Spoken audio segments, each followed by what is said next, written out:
ब्रह्मविद्या श्वसन प्रकार क्रमांक 4 शारीरिक पूर्णत्व श्वसन प्रकार वनस्पती विश्वाशी संबंधित योग्य वर्तन अष्टांग राजमार्गातील चौथी पायरी प्राण हा श्वसन प्रकार आपल्याला एकूण 7 वेळा करायचा आहे।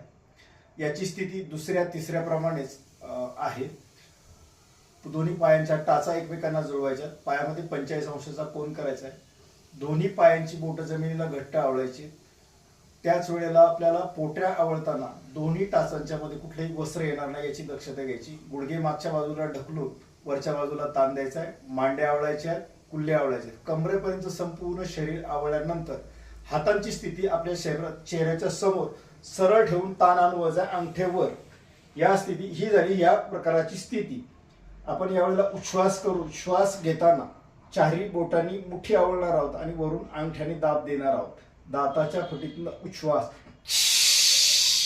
श्वास घेत घेत मुठी आवळणार आहोत, अंगठ्याने वरून दाब देणार आहोत। आता आपण 3 वेळा आपल्या शरीराच्या बाजूला हात एका गतीमध्ये फिरवणार आहोत।